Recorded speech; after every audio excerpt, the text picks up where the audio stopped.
So a while ago, I was playing a trivia game with some people, and this question came up. At the Battle of Shiloh in 1862, injured soldiers were shocked to discover that some of their wounds were blank. I had no idea, I guessed, and I got it wrong. And I was shocked when the correct answer was revealed. The soldiers' wounds were glowing. Being the super cool person that I am, I immediately wrote it down because what? How could wounds glow? If you Google it, you'll see the same story repeated over and over again. The Battle of Shiloh was one of the deadliest battles of the American Civil War, and many wounded soldiers remained in the aftermath. A significant number of them would die, not necessarily from the wounds themselves, but from infections that were untreatable with the technology of the time. Doctors still worked to save those soldiers, though, and while they were doing so, they noticed something strange. Some of the soldiers' wounds were glowing. Given the aforementioned state of technology at the time, the doctors had absolutely no idea what could be going on. Even more perplexingly, though, they noticed that the soldiers whose wounds were glowing were actually more likely to survive. So they nicknamed it the Angel's Glow and moved on with their lives, unable to explain the phenomenon. Fast forward over 100 years, and the story ends up at the Intel International Science and Engineering Fair. A high schooler named Bill Martin had visited the Shiloh battlefield and had heard the story of the glowing wounds. His mother was a microbiologist working with bioluminescent bacteria, and Bill connected the dots. Together with his friend John, Bill performed an experiment and conducted research to try to solve what had happened at Shiloh over a century before.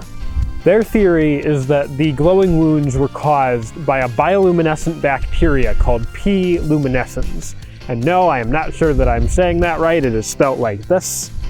But anyway, the bacteria has a symbiotic relationship with a type of parasite called nematodes. What happens is the nematodes get into an insect, vomit up the bioluminescent bacteria, and then they eat the insect together from the inside out. The boys' theory states that the bacteria made the jump from insects to soldiers' wounds, causing them to glow. They even account for the fact that P. luminescent dies off at human body temperature. The days after Shiloh were dreary, wet, and cold. And the ground is already marshy due to its proximity to the Tennessee River.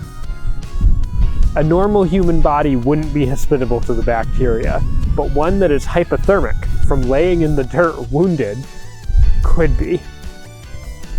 This theory won the boys the first prize in the ISCF team competition and has gone on to be endlessly repeated online, including by the United States Department of Agriculture.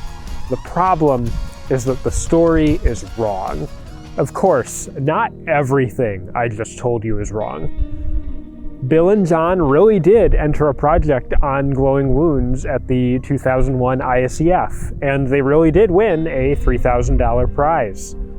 P. luminescens is a real bioluminescent bacteria, and all the nematode stuff was correct too. But the substance of the theory around Shiloh specifically is where the story starts to fall apart. All of the online writings about it say that the boys solved the mystery of the glowing wounds at Shiloh, but there never was a mystery to solve. That's right, there never were glowing wounds at Shiloh. Not that I can find any evidence of, anyway. I spent weeks scouring the internet and books for any reference to Angel's Glow or glowing wounds or any variation on that theme in relation to Shiloh from before 2001, when this became a viral story. Those sources don't exist. Multiple internet forums back me up on this, with people making threads about trying to find primary sources for this phenomenon, and also coming up empty. I did find one potential originator of the story, though. James Dinwiddie is referenced in multiple places online as the source for these claims.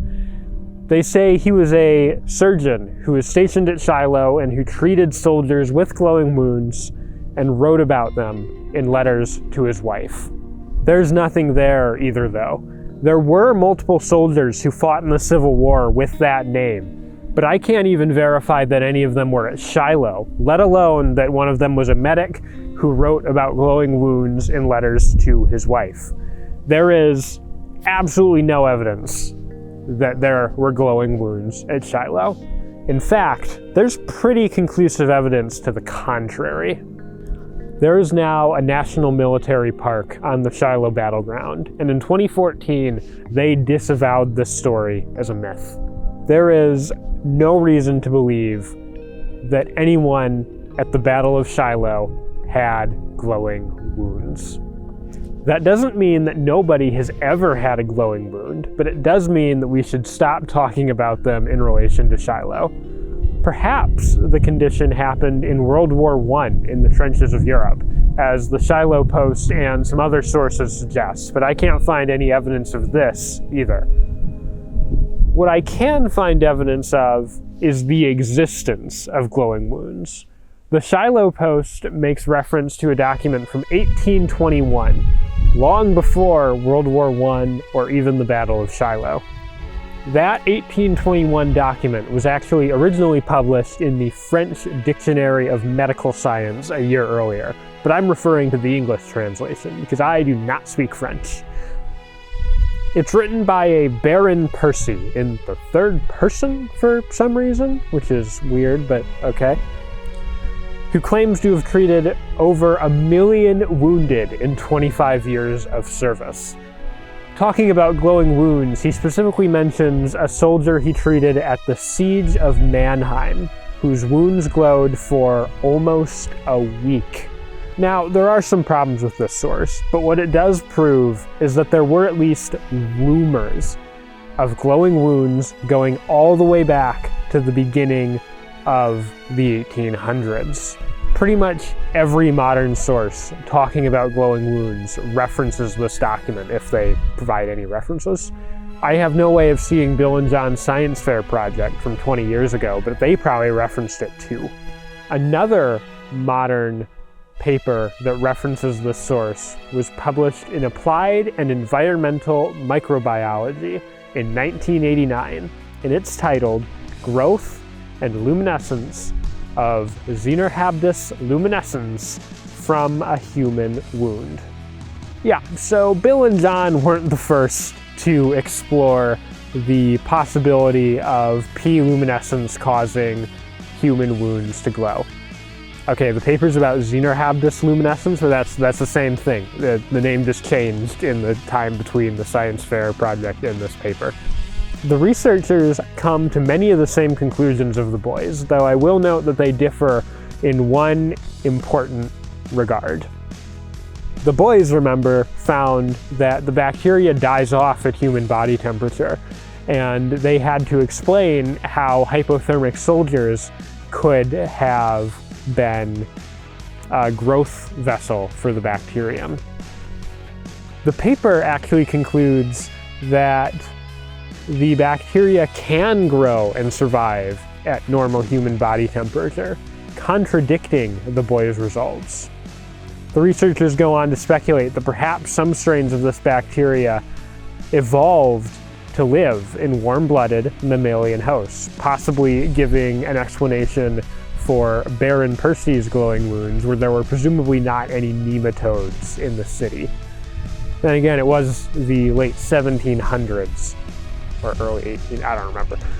But so maybe Mannheim was really dirty, I don't know. The point is, the high schoolers were not the first to investigate glowing wounds, contrary to popular reporting. None of this is to take away from the 2001 Science Fair project. It must have been impressive, or Bill and John wouldn't have won a prize at the ICF. And, replication is important in science, and the boys came to slightly different conclusions than the researchers did. If anything, more research is needed if we want to really nail down what happens when a human is infected with P. luminescens. But what this story does serve as is a reminder. Sometimes, when a story is too good to be true, is because it's just not true.